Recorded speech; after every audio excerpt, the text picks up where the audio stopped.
예, 여러분 안녕하십니까? TV 비판과 대한 정치 토크 종횡무진을 맡은 이진곤입니다. 오늘 강성주 대표님 오셨습니다. 고맙습니다. 그리고 서성교 교수님, 예, 반갑습니다. 예, 안녕하세요. 예, 오늘은요, 법과 통념 위에 군림하는 사람들, 뭐 이런 제목으로 말씀을 드릴까 합니다. 그 무슨 말씀인지 대충 짐작이 가시죠? 예, 누구를 겨냥하는지. 강 대표님. 예. 누군지 대충 짐작이 가십니까? 지금 제일 화제 인물은 대한민국에서 조국 예. 혹은 조국 부부 혹은 조국 씨 가족 예. 그렇게 되겠죠? 예. 네, 맞죠? 예, 그렇습니다. 그리고 이제 제가 통념이라고 하는 거는 무슨 뜻이냐면 뭐 조국 장관은 아직 자기는 법적으로 뭐 전혀 위법 사항이 없다고 이러니까 그렇지만은 적어도 이제 통념이라고 할 때 이것은 이제 도덕률이라든지 또 우리 사회 상식이라든지 이런 걸 말하는 것 아니겠습니까? 그래서 거기에는 확실히 지금 위배되고 있습니다. 그러니까 서 교수님, 제 말씀이 맞습니까? 틀렸습니까? 예, 맞습니다. 예. 그 문재인 대통령이 조국 법무부 장관을 임명하면서 명백한 위법 행위가 없기 때문에 네. 임명을 하지 않으면 나쁜 선례를 남긴다 이랬는데 만약에 명백한 위법 행위가 나오게 되면은 예. 이제는 임명을 취소하거나 파면 해임을 해야 되는 거죠. 예. 근데 최근에 이제 나오는 이야기를 보면 검찰이 아마도 조국 장관 부인인 정경심 교수에 대한 실체적인 조사는 거의 다 한 것 같습니다. 왜냐하면 그동안 압수수색도 많이 했고 여러 기타 조사도 많이 했으며 그 실체였던 조국 장관의 오촌 조카도 구속이 됐고 조국 법무부 장관의 동생도 구속영장이 청구된 상황이지 않습니까? 예. 그리고 두 번에 걸쳐서 정경심 교수에 대한 조사를 했고 아마 이제 마지막으로 한 번 정도 더 소환해서 조사를 하면은 정경심 교수에 대한 영장이 청구될 거고 그 과정 속에서 조국 장관과 연루와 관계가 어떻게 됐느냐 이게 아마 밝혀질 겁니다. 네. 예. 시간의 문제라고 보여지고 있고요. 아까 말씀하신 대로 법 위에 군림하고 있지만은 곧 법 아래로 내려와서 법에 따라서 조치를 받을 걸로 생각을 하고 있습니다. 예, 그 말을 조국 장관 자신이 평소에 아주 즐겨 썼던 말이 법 앞에 만인은 평등하다 이거였습니다. 그러니까 만약에 지금 서 교수 말씀처럼 그 사람이 자기도 확실하게 범법한 그런 사실이 있다 이렇게 되면 법 아래로 내려가야죠. 그런데 예, 우리가 법만 안 어기면 된다. 이거는 좀 무리인 것이 도덕률은 사실은 법보다도 더 무서운 겁니다. 우리 사회가 이렇게 유지되고 사람들이 이 속에서 같이 어울려 살아가려면 이 도덕률 또 상식 이게 지켜지지 않으면 안 되거든요. 그걸 무시하는 그런 무시되는 그런 사회는 정말 오랫도록 존속할 수가 없죠. 그래서 이런 점에서 볼 때 조국 씨 상식적으로 이해가 됩니까? 그분의 행동이? 저희들이 누차 이 자리를 통해서 얘기를 했지만 전혀 이해가 안 되죠. 예. 네. 조국 장관은 도대체 말이죠. 이랬대. 심지어 자기가 기사를 보니까 기자들한테 이 검찰 개혁에 대한 그러니까 이 서초동 이런 데 집회가 굉장히 이제 자기들 말만 따는 300만 명이 모였는데 했다는데 그걸 보고 국민들이 이 검찰 개혁에 대한 열의가 그 열망이 정말 대단하다. 그게 뭐냐면 국민들 나 지지해 주지 않냐? 뭐 이런 얘기인데 정말 지지해 주는 것은 어떻습니까? 그거는 전혀 번지수가 다른 이야기라고 저는 얘기하고 싶은데요. 그 집회에 뭐 참석한 숫자에 대해서는 저는 왈가왈부하고 싶지 않습니다. 그거는 소모적인 논쟁이니까. 하여튼 그렇게 많은 사람이 모여서 거기서 검찰 개혁을 요구하고 외친 것은 맞습니다. 그거는 그 집회에 가지 않는 사람도 우리 검찰이 좀 더 나은 검찰이 돼야 되겠다. 진짜 국민들의 아픔을 이렇게 위로해주고 그리고 해결해주는 그런 검찰이 되었으면 하는 바람은 누구나 갖고 있습니다.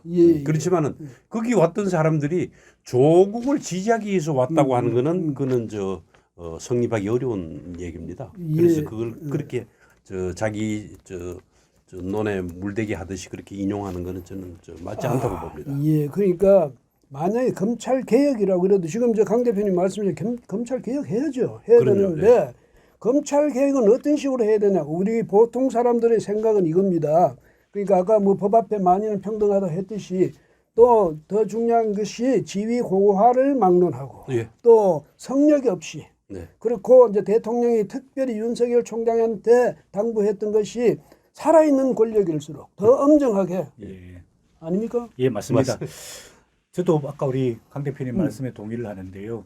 많은 사람들이 검찰 개혁은 필요하다고 이야기하고 있습니다. 네. 그동안에 너무 국민의 인권이 보호되지 않으면서 검찰이 무소불위의 권력을 행사했던 경우가 굉장히 많았었거든요. 네, 네.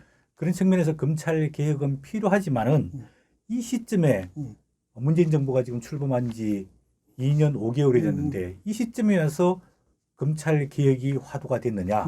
그리고 누구를 위한 검찰 개혁이냐? 누구에 의한 검찰 개혁이냐? 예. 이런 점을 따져볼 때 네. 결국은 검찰 개혁이 필요하지만 이 시점 때 타이밍으로 봤을 때는 검찰 개혁으로 인해서 최대의 수혜를 받고 있는 사람이 조국 장관이고 조국 장관의 부인이고 조국 장관의 딸이다. 예. 이런 측면에 봤을 때는 이 검찰 개혁 자체의 공정성의 문제가 제기될 수밖에 없다고 보여집니다. 왜냐하면 최근에 만약에 조국 장관의 부인 정경심 교수가 조국 법무부 장관의 부인이 아니었다면 예. 어떻게 저렇게 비공개로 소환되게 되며 포토라인에도 쓰지 않고 본인 마음대로 조사를 끝내자 받고 서명도 안 하고 그냥 검찰청사를 떠나고 그 다음날 검찰이 소환에도 불구하고 아파가지고 못 가겠다 그러고 또 그 다음날 2차 조사에 임해서도 뭐 불필요하게 시간을 다 보내면서 실질적인 조사는 뭐 2시간 남짓 이루어졌다. 이렇게 하고 있거든요. 만약의 경우에 정경심 교수가 조국 장관의 부인이 아니었고 문재인 대통령이 검찰 개혁을 검찰총장한테 직접 지시를 하지 않았다면 이런 일이 발생할 수 있겠습니까? 예. 한마디로 말하면 조국 법무부 장관에 의한 검찰 개혁의 최대 수혜자는 본인이고 본인의 부인이다. 네. 이런 문제를 그게, 지적할 수 있습니다. 예, 그러면 네. 강 대표님 그 말이 바로 정경심 교수도 그러니까 조국 장관뿐 아니라 정경심 교수도 법 위에 군림하고 있는 그런 사람인데 그 지금 잠시 이제 서 교수님 말씀하셨습니다만 그 처음에 3일날 가가지고 또 그다음에 4일날 하루 쉬고 5일날 가서 우리 일반 국민들 같으면 그런 식으로 마음대로 뭐 나 아파서 못해 나 갈래 그 다음 날 와서는 그 전날 서명도 안 하고 가가지고 그 다음 날은 그것도 줘서 그것도 열람한다고 또 시간 다 보내고 그 가능한 일입니까? 흔치 가능 여부는 저도 잘 모르겠습니다. 그렇지만 아주 흔한 일은 아니죠. 대개 일반 국민들이 검찰 개혁을 요구하고 그리고 절망하고 있는 이유는 돈의 유무 혹은 권력의 유무에 따라서 법 앞에 평등이라고 하는 그 헌법적인 기본권이 침해되지 않는 즉 평등권이 침해되지 않는 그런 것을 원하는 게 사람들의 그 절박한 심정입니다. 그렇게 되는데 그런 원칙에 이렇게 따져볼 때 검찰에서 조사를 받는 거 뭐 조사 받는 경우는 흔죠, 많죠. 그렇게 받는데 뭐 내가 피곤하니까 오늘 그만하시죠. 뭐 그리고 이거 조서는 제가 다음에 와서 꼼꼼히 읽어보고 서명하겠습니다. 이렇게 화기애애한 분위기에서 검찰 조사가 이루어진다고 보기는 어렵습니다. 그렇죠. 그러니까 이게 뭐냐면 상식을 지금 벗어나는 그런 행태를 이 사람들 예사라고요. 또 뭐냐면 3일날 비공개로 소환해가지고 가서 조사하고 그것도 9시에 갔다가 5시에 나는 못하겠다 이러고 가버리고 그 다음날 검찰 윤 총장이 뭐라고 했냐면 앞으로 공개 소환은 폐지한다. 윤 총장이 왜 그렇게 갑자기 결정했는지는 모르지만 우리가 일반인이 생각할 때는 그거는 조국과 조국 부인을 위한 검찰 제도 개혁이 이미 이루어진 거예요. 그게 개혁인지 계약인지는 모르지만은 이렇게 공공연히 국민 앞에서 이런 장난을 쳐도 되는지 서 교수 어떻습니까? 예, 뭐 사실 조국 법무부 장관이 크게 기여를 했다면은 이게 검찰 개혁의 동기를 만들어줬고 이런 부분에 대해서는 우리가 칭찬할 수 있지만은 그 최초의 수혜자가 누구냐 이런 것 봤을 때는 상당히 의심할 수밖에 없는 그런 상황이라고 보여지고 있습니다. 청와대 각 비서관실마다 춘풍추상이라는 뭐 글귀가 걸려 있다라고 보도를 봤는데요. 이 말은 잘 아시지 않습니까? 뜻이 다른 사람을 대할 때는 봄바람같이 너그럽게 대하되 본인에 대해서는 가을서리같이 엄격하게 대해야 된다. 이게 사실은 공사 구분하는 공직자, 예. 정치인의 엄격한 자세란 말이에요. 네. 그렇다면은 검찰 개혁 좋다. 이번에 말고 다음 사람부터 적용을 엄격하게 하도록 하겠다. 이랬으면은 오히려 더 본인들이 당당하고 떳떳해질 수도 있는데 왜 이렇게 본인들을 위해 가지고 검찰 개혁을 하는지에 대해서 국민들이 굉장히 의심을 하게 될 겁니다. 일전에 법무부에서 그 검찰 공보 준칙이라는 거를 바꿔가지고 피의 사실을 공표를 금지하도록 하겠다라고 발표를 하니까 이게 여론의 비판을 많이 받지 않았습니까? 그래가지고 그거는 결국 조국 법무부 장관 이후로부터 적용하겠다 이렇게 예. 바꿨거든요. 예. 이번에도 공개 소환제도 폐지하는 문제, 그다음에 포토라인 없애는 문제 이런 문제도 우리는 당당하게 법 앞에서 공개적으로 소환되고 공개적으로 포토라인을 써서 국민들 앞에 할 이야기를 다 하고 검찰 가서 당당하게 조사에 임하겠다. 네. 그리고 모든 의혹적인 사실을 불법이 아니고 탈법이 아니고 위법이 아니었음을 밝히겠다. 이렇게 예. 당당하게 나섰으면은 오히려 좋은데 뭔가 피하는 듯하고 뭔가 꼼수를 부리는 듯하고 뭔가 편법을 쓰는 듯하니까 오히려 국민들 봤을 때는 더 예. 분노가 일어나는 것 같습니다. 그게요. 방금 말씀하신 피사실 공표에 관한 그 문제, 그다음에 피의자를 소환할 때 비공개로 하는 그런 문제가 한간에서는 그게 바로 그 조 장관 집안의 전통이라는 거예요. 어떤 전통? 뭐 이렇게 서로 봐주면서 끼리끼리 눈 감아주고 위법을 이렇게 하고 하는 게 그게 내려온 저 오래된 전통이라는 그런 우스개 아닌 그런 지적을 하는 위법 사람들. 연대네.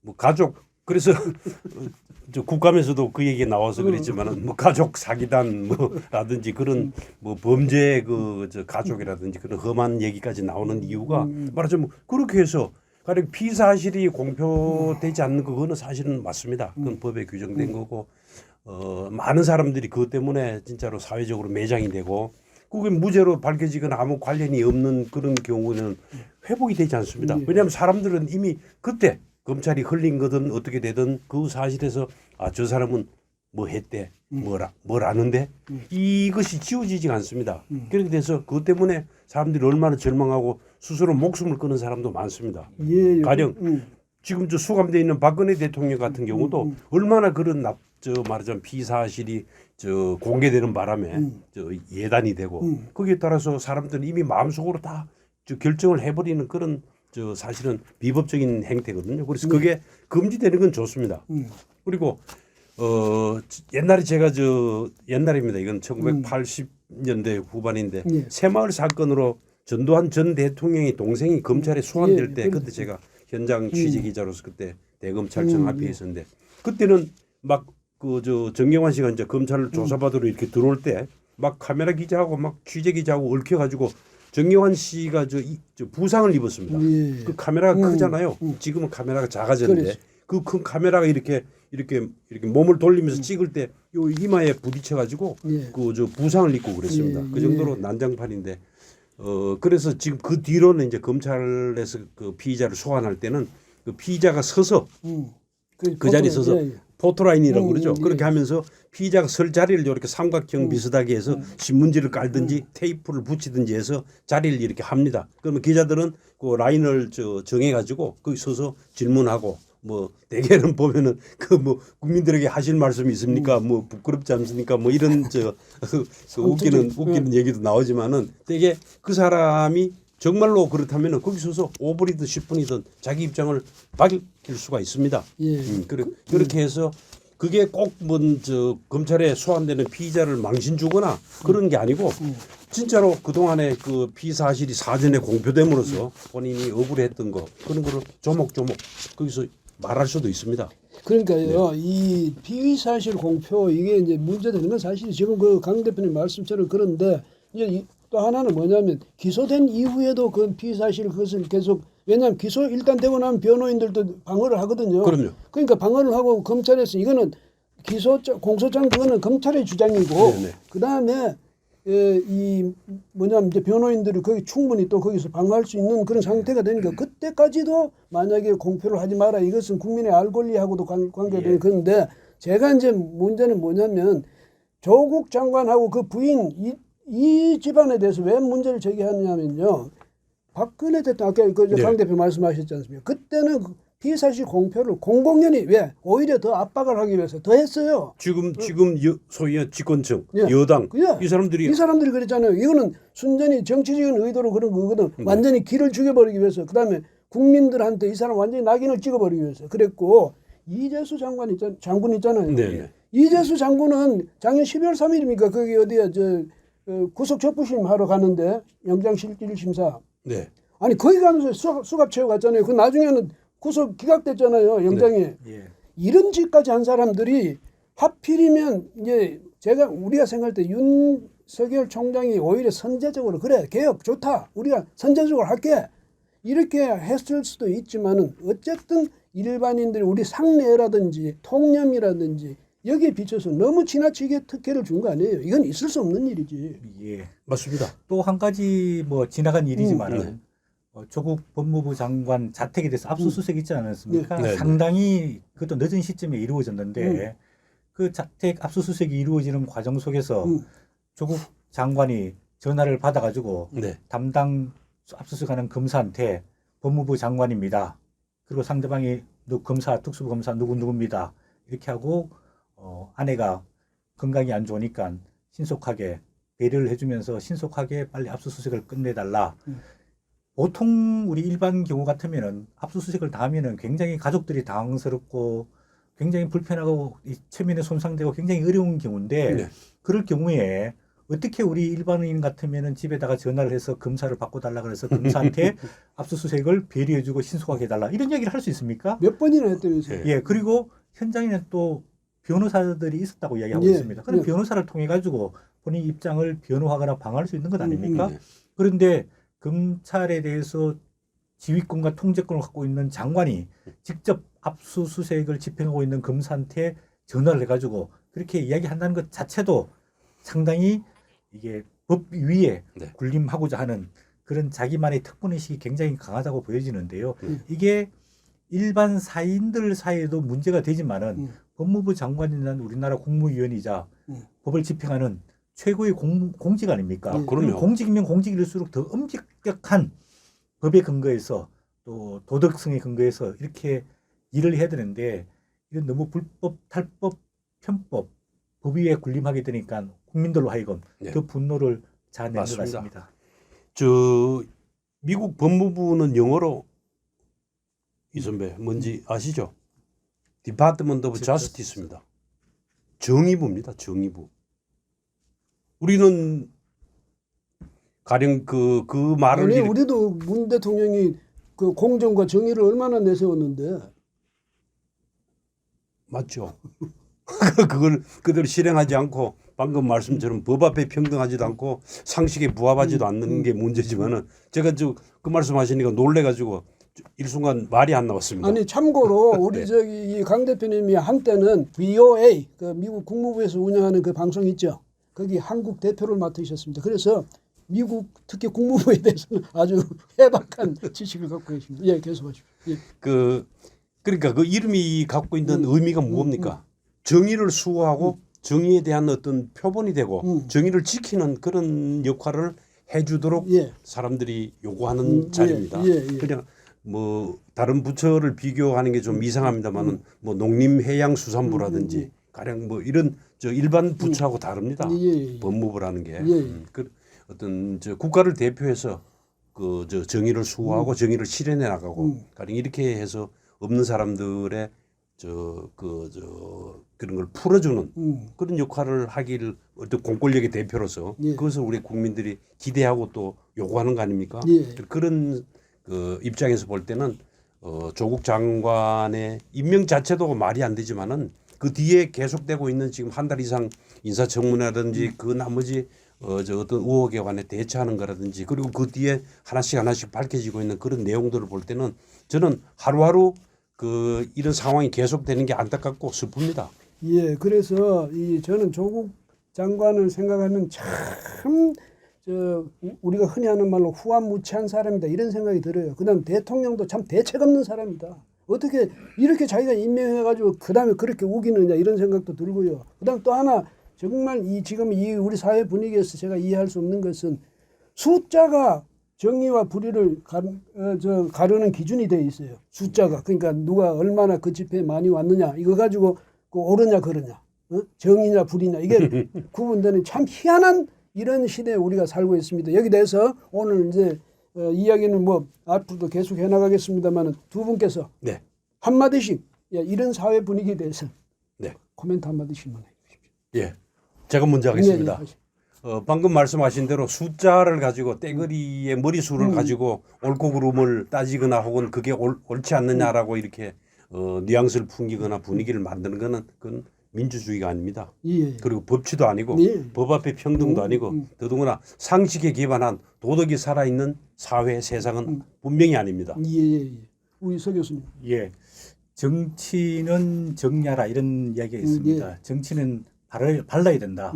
옳고 그름을 정확하게 판단하는 게 정치입니다. 예. 정치는 옳고 그름이 숫자로 판명되는 것도 아니고 또 대통령 목소리 크다고 결론 나는 것도 아닙니다.